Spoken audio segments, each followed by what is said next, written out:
So what even is punk rock? I mean, this basically confirms that I am in fact Superman, just like that guy. I also dig shitty pop-punk radio bands. And aside from that, you've never seen Nathan Luckner and Superman in the same place at the same time, have you?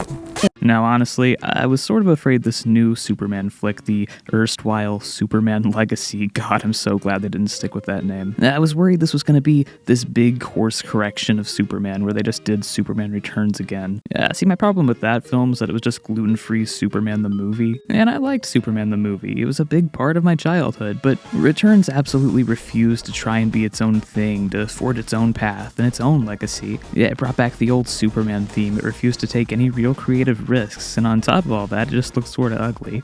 Plus, it was directed by a guy who has a weird history with kids. And I saw a lot of those patterns seem to repeat themselves here. I was afraid this movie was just going to be 2 hours of, oh hey guys, the real Superman is back. It's just Christopher Reeve again, but now he makes pop culture references and poop fetish jokes because Jam Shooter is in charge. So I was afraid I wasn't going to like this much going in. Good thing I'm a fucking idiot though, because I was absolutely dead wrong. About pretty much everything. Like, holy shit, this movie actually kind of rules? All of my fears going in were completely proven wrong. God, maybe I'll actually be smart one day, who knows. I'll start off with the small stuff. Alright, I've never cared for Crypto the Superdog. I always thought he was just sort of weird and kind of gimmicky, but no, I was wrong. Crypto was awesome and we love him, and honestly he should get his own movie. Oh wait, never mind. I was kind of scared about the movie's tone too, like it was going to try to be this absolute joke that didn't take itself seriously at all. Like, I knew not to expect something epic or whatever. This is definitely a comic book movie's comic book movie, but knowing James Gunn's other work, I thought this was going to feel more like a Superman parody than anything else. But no, the tone perfectly fits what they're going for. It's not a comedy, though there is a lot of humor, and I think most of it really worked. Now, I'm not a movie critic, but there is a thing critics do where they try to outsmart the movie. They try to prove the film's dumb, their brain is too big for it, or whatever, and I think that's something even I can fall victim to at times. Like, within the first few minutes, I remember this scene where Lex's girlfriend is taking selfies in front of the destruction behind her, and I'm just like, really? Is that the comedy we're going for here? It feels like a joke out of a modern Lego game. But no, see, I gotta remember, the movie's a lot smarter than I am, and unlike me, it actually knows what it's doing with its life. It's very tightly knit in the sense that everything happens here for a reason, and it all really, really works. See, this is a whole ass plot point later. Tessmacher does all this to discreetly gather evidence against Luthor, and it's like,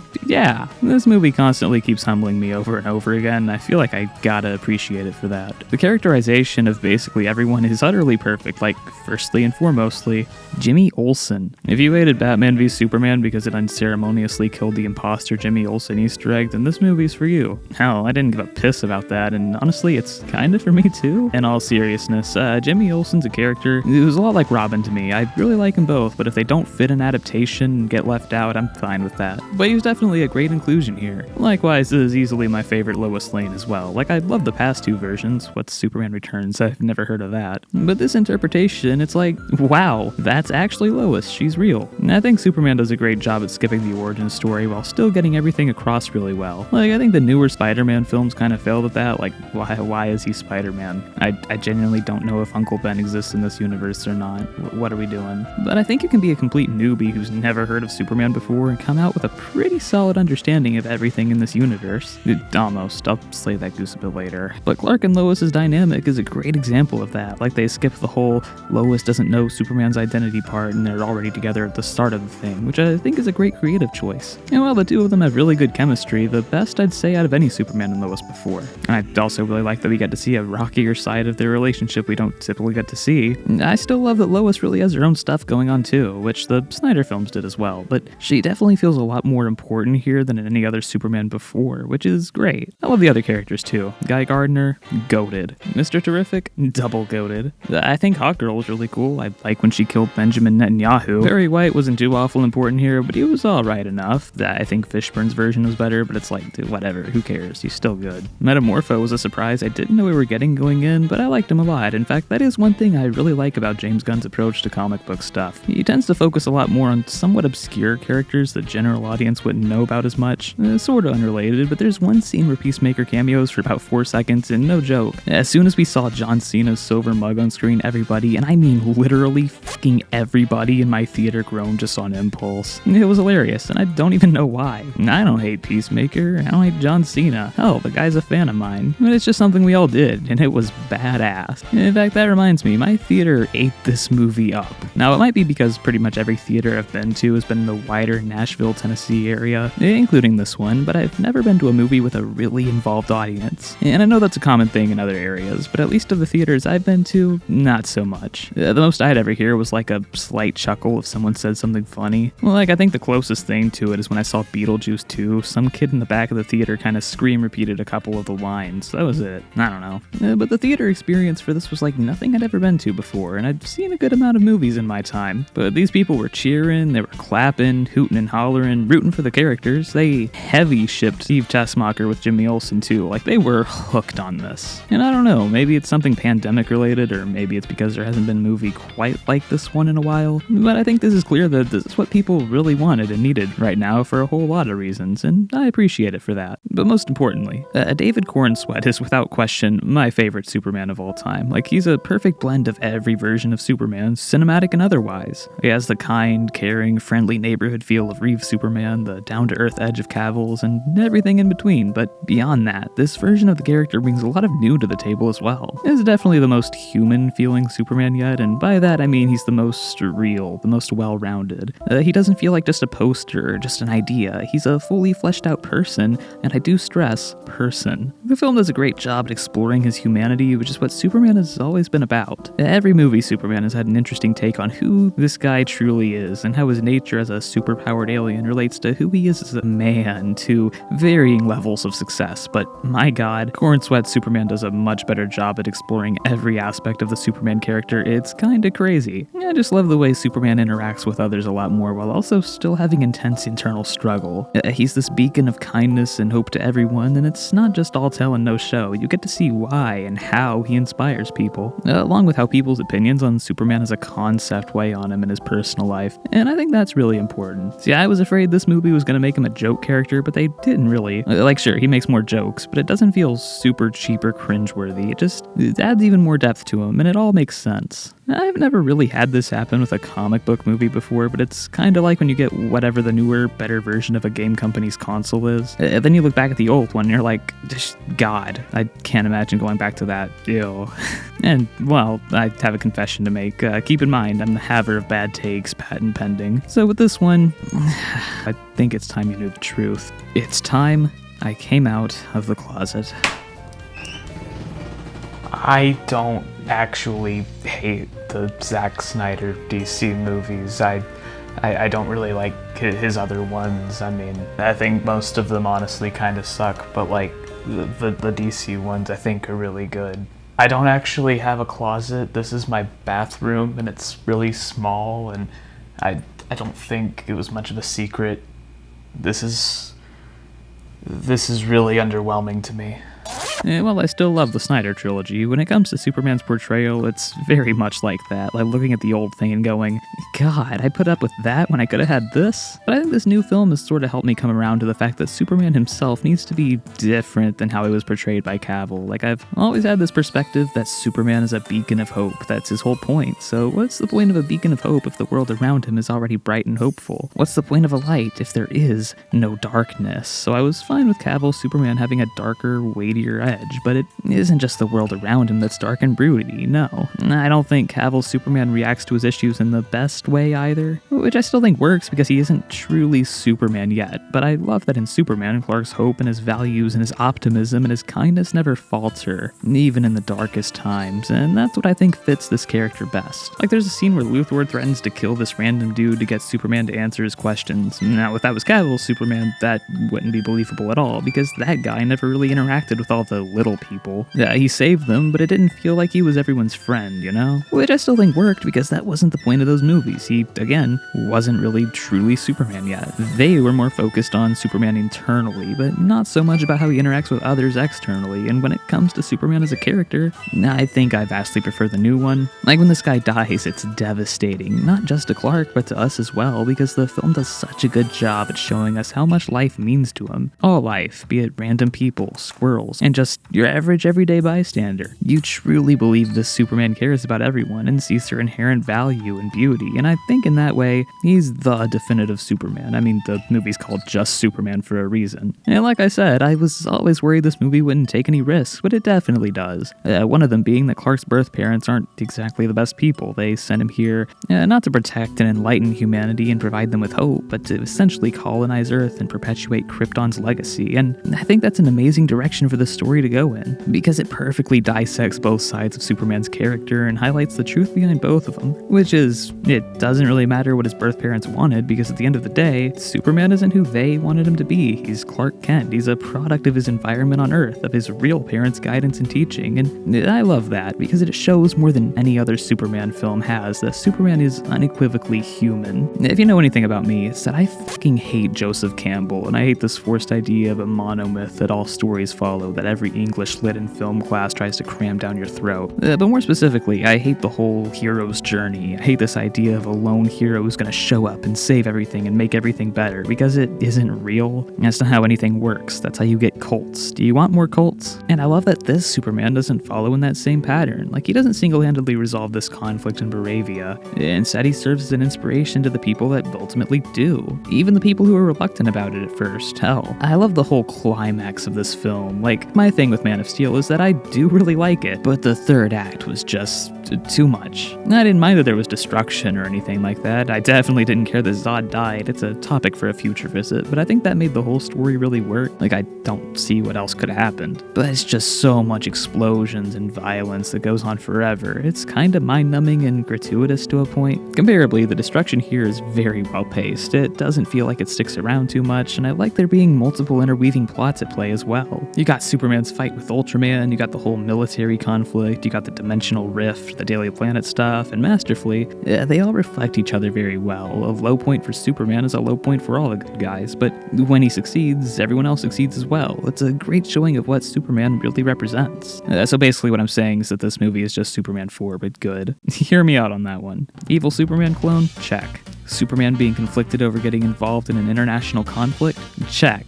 Gay Lex Luthor? Check. But it's actually really good now. Superman knows intervening and saving these innocent people from this huge genocidal fascist regime, one that's friends with America, that receives billions of dollars from the government to perpetuate this sick genocide against these persecuted people that can't defend themselves. It'll be a controversial move, but it's the right thing to do, and that's what Superman stands for. Providing power to the powerless, hope to the hopeless, a voice to the voiceless, and this has to be the best adaptation of that we have ever seen. I swear I'm talking about Superman here, I promise. But no, I think that's part of what makes this movie so important. It doesn't try to play centrist. It picks a side, the right side, and sticks with it. The villains represent actually real, actually scary threats to the world. Luthor's followers represent the real people who falsely believe they're fighting for the side of righteousness and moral purity. The Justice Gang represents, I think to an extent, us, the people viewing Superman leaving, well, Superman himself. Like I said, there is no real-life hero's journey. Superman doesn't represent a real figure because he doesn't exist. He can't exist. Not because superpowers aren't real, but because there's nobody in our world as morally pure as Superman is. Because Superman's more than that. He's the very ideal we strive towards. He is moral values and hope personified, and while I really love that they gave him a lot of personal struggle and they gave him lots of character on his own within the narrative, they also did a great job establishing him as the inspirational force of goodness within this world as well. That's why everyone, regardless of their placement on the political spectrum,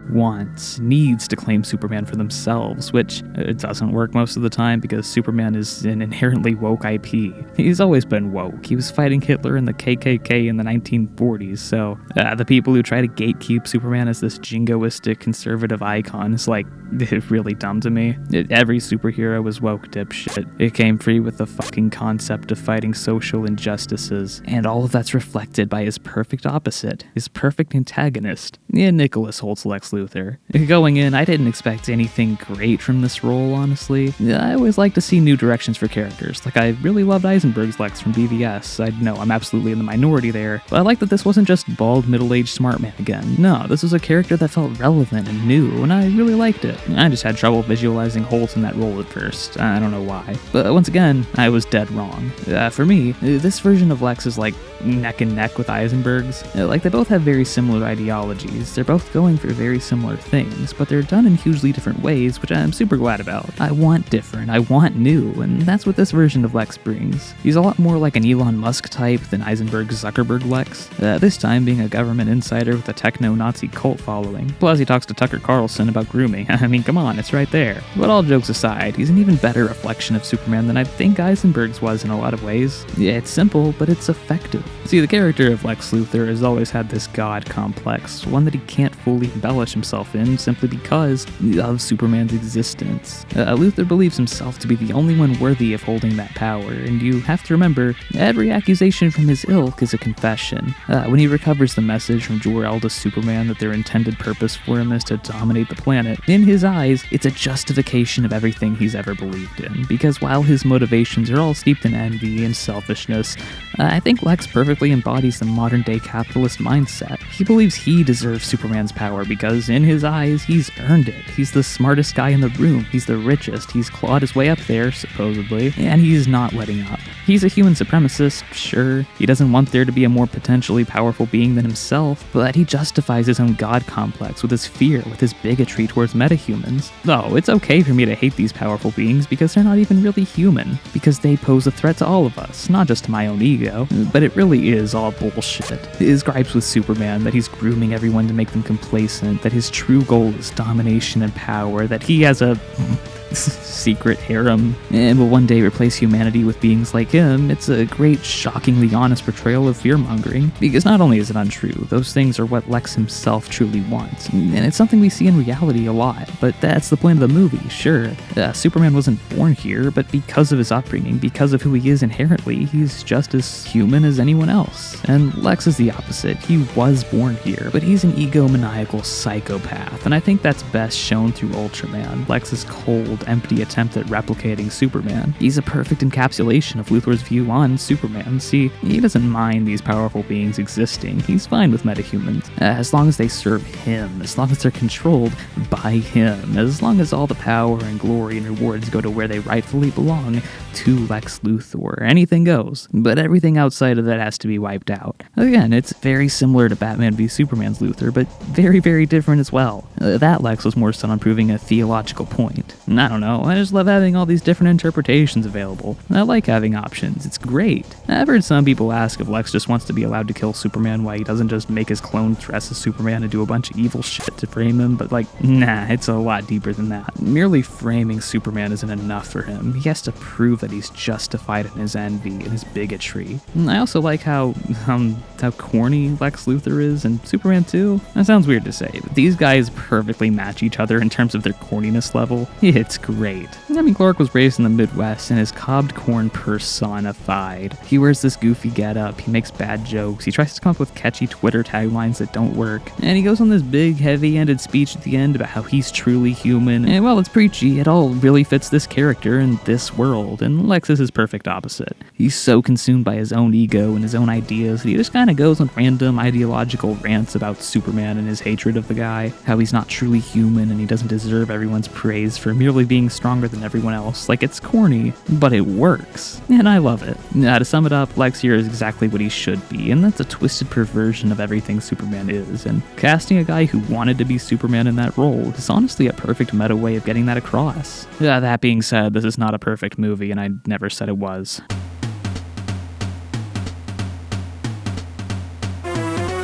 I love this movie in spite of its flaws. I think it's very much the movie we as a culture need, and I will say, I think behind BVS, this is easily my second favorite Superman film, but I only say that because it has so many flaws, and they do kind of hold it back a little for me. My main problem with this entire film is that a lot of the times, it just doesn't look very good. I think there's a lot of stuff here that looks great. There's lots of great cinematography, there's lots of great shots, great action sequences, but there's still a whole ton of stuff here that just looks wrong. It's that damn wide-angle lens close-up shot thing. I don't know what they're going for there, but it's still just bizarre. I think everything was mostly well-paced and well-edited here, but it's little things that stand out to me, God, there's this one scene.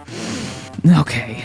So after Superman and Metamorpho escape from Lex's pocket universe, Luthor gets super pissed, and he expresses that by knocking a couple of pencils off this desk, making his staff clean it up, then doing it again. Now that is funny. It's fucking hilarious. And it also shows off Lex's power complex in a subtle yet effective way that also acts as comic relief. It's great. This is immediately followed by Lex throwing broken pencils at Tessmacher for interrupting him, which isn't funny. And the movie knows that. I mean, this is what prompts her to finally leak all the dirt she has on the guy. Obviously, it's abusive, and it shows Lex's obsessive feeling of ownership and self-importance. I mean, we know from other instances here that he's not a very good boyfriend, and he shouldn't be. He's Lex Luthor. But having that happen right after the comedy, I don't think it works. It makes your audience feel kind of weird, like maybe I'm just giving them the benefit of the doubt and assuming they're not laughing at, haha, abuse funny. But yeah, my theater laughed at this, and that doesn't feel right. And then again, they also laughed at Metamorpho's emotional reaction to that one guy dying in front of Superman, which is weird.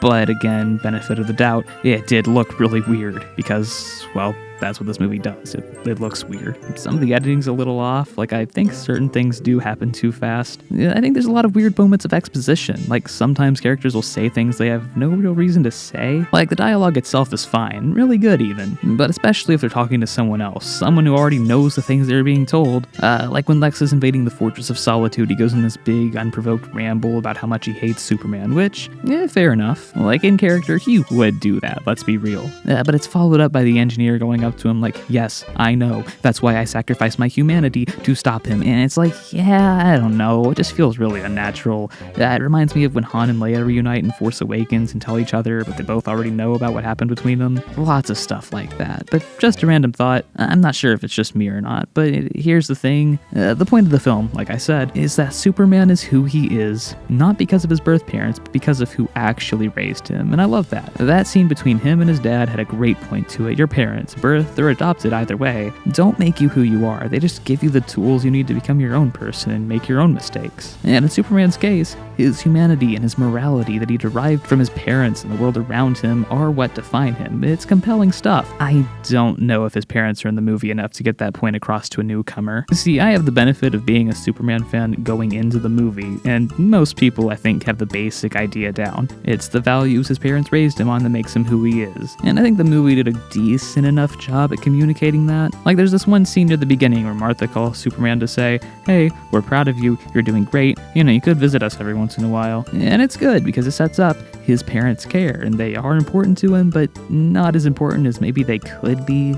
Seems like maybe his birth parents have sort of taken precedent over them subconsciously, and so when Clark finds out the truth about them, it's devastating. I love how the end reflected the beginning, this time with Superman finding comfort in seeing footage of his real parents, not his biological ones, but I don't know if the point would really work for someone who knows nothing about Superman. Like, I know it's a nitpick, but if there was just a tiny bit more development there, like we got maybe just one more scene with his parents, maybe a flashback, something like that, I don't know. I think it would make this even better, but again, it does work with what we have, I think. The soundtrack is good, but I don't love that they brought back the classic Superman theme. I know that's what people wanted. I get that that's what people most associate with the character, but it's like, I don't know, man. I want to get new stuff, a new theme, a whole new direction. That's why I think the song that defines this character in this movie the most is Punk Rocker, because it's not been used in a Superman flick before. And of course, because it fits the whole message of kindness and human decency being the real punk rock or whatever, but like, still. Like, I love Hans Zimmer's Superman theme. That shit makes me feel things I didn't know existed, and it helps to make Cavill's Superman stand out a lot more on its own. I don't know, like imagine if Pattinson's Batman just used the Tim Burton theme again. Like, would it work? I mean, maybe, sure, but I much prefer these new movies having their own musical identity. But again, I get that that's really just a me thing. Hearing that old Superman theme again is clearly what people wanted. It's what they needed. It brought them back to a brighter, more hopeful time, so I'm cool with it. Alright, last thing. I saw this movie with my sister, who's generally an outsider when it comes to DC stuff, and she really liked it too, more than I did even. But my genius level intellect, top of her class sister said two things leaving the theater that really stuck out to me. One was, okay, but Baravia isn't like a real country, right? To which I responded, yes it is. But secondly, she said, wow, Mr. Terrific slays, when does his movie come out? Okay, I don't really get where this cinematic universe is headed. That's something that always bothered me. Like, we have this whole slate for the new DCU, Chapter 1, gods and monsters, and that's cool, but like, where does it lead? Like, all these different movies and shows don't seem to actually connect with each other. Yeah, the MCU Phase 1 all led to Avengers. The DCU sorta led to Justice League. This new DCU, it ends with fucking, I don't even know, Swamp Thing, untitled Wonder Woman film. Again, maybe this is a case where the movies are smarter than me and I just don't see the vision yet, and that wouldn't shock me. I am rooting for this to all work out. I'm just not fully convinced yet. I think by now it's been shown that DC really works better when it tells separated stories that don't try to fully combine themselves together, but at that point, if that's the vision, if that's the goal they're going for, why even have a cinematic universe at all? Mr. Terrific has sort of taken the spotlight in a lot of people's eyes. Of course he did. He's awesome. It's weird he's not getting any sort of spin-off of his own. The idea of the Green Lantern Corps getting this huge epic show I think is great. The whole Green Lantern franchise is chock full of untapped material if you ask me, but it seems to focus on Hal Jordan and Jon Stewart primarily, which, makes sense on paper, like they're the definitive Green Lanterns, but honestly, I think culturally speaking, Guy Gardner at this point has sort of dethroned them. I mean, my theater loved this guy. He was probably their favorite dude in the thing, which feels great. I've been a Guy Gardner truther since I played Batman Brave and the Bold on Wii. Underrated soundtrack that game has. But I don't know. I know Nathan Fillion's Guy Gardner is supposed to return in that show to some extent, but I feel it'll be more of a cameo role than anything else, but I hope I'm wrong. It feels weird to introduce all these really cool characters to the general audience that really get over with them, and then you don't do much of anything with them in your big cinematic multimedia universe. I don't know if I'm all in with this DCU yet. I mean, I'm hella skeptical about Andy Muschietti directing Batman after this abortion of a feature film. Don't even get me started. But again, I want to be proven wrong. I want to be humbled, so I'll be optimistic.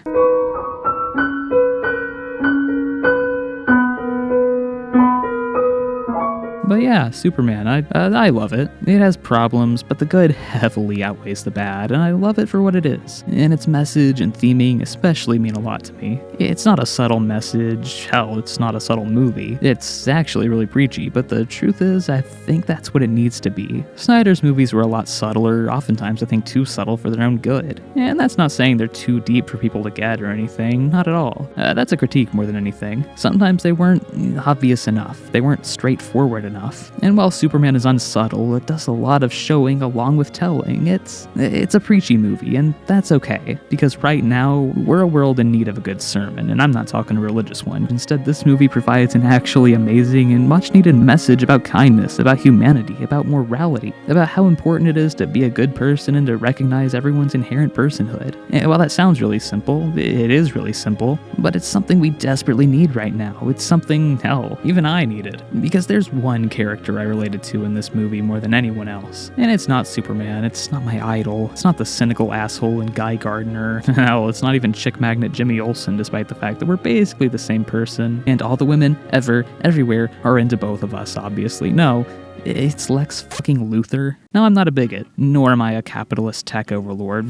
If I were, I sure as God's ass wouldn't be living here of all places, working at the goddamn not dollar store for 12 beans an hour. But I am kinda like this guy in one area, and that is, I am self-obsessed. That's not to say I think very highly of myself, nor is it to say I think I'm better than anyone else, or that I'm an egomaniac with extremely high self-esteem or anything. In fact, if anything, it's the exact opposite, and that's probably not a good thing. There's this little thing about self-hatred nobody talks about too much, and it's this weird dichotomy of hating yourself, while also being constantly self-focused, not being able to truly connect with anyone else or focus on anyone else due to your own self-loathing. I don't know, it's really hard to put into words. But because I apparently can't go a whole conversation without talking about it, yeah, I've been trying to start up this multimedia business for several years. I've been trying to make a game for off and on even longer, and I've failed at quite literally every step of the way. In the paraphrased wise words of a true legend, I'm only 20 years old and I've already wasted my entire life, and it sucks. I've got other issues, of course, lots of them, but something I'm coming to grips with, especially this past half year or so, is my own envy, my own selfishness. I mean, look at me now. I'm supposed to be talking about Superman, and somehow I've made it all about myself. It's pretty impressive, isn't it?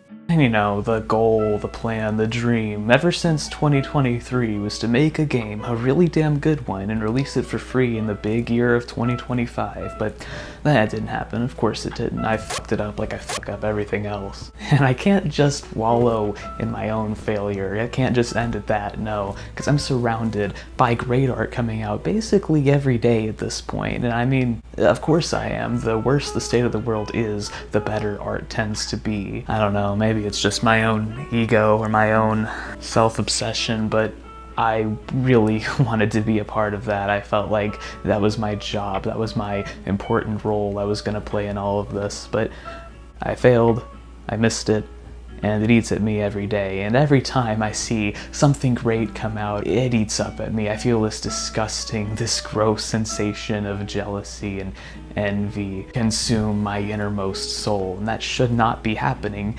But it's always been that way, and I've always felt like I was going to justify that at some point. At some point, this great thing I was making is going to come out, and it was going to be great, and people are going to like it, and maybe it'd be somewhat impactful. Realistically speaking, probably not, but I always figured that would justify everything I've done and everything I've felt to this point. But in all honesty, let's be real.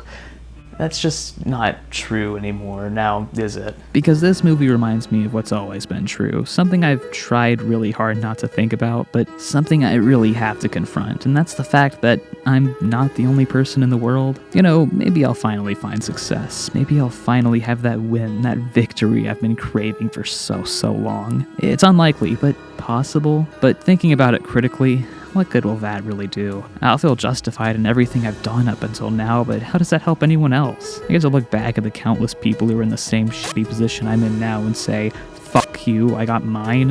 What's the point of anything, really? Is this a good direction for my mental health to go in? I don't know, probably not, but that's where it is now, I guess. Superman is a really good movie and it ruined my life. 6 out of 8 nuggets. If only it just looked better, it'd probably be a 7, but I still really love it. And I'm just holding out for the 12-season long TVMA Jimmy Olsen spin-off show. That's the only thing we need more than this.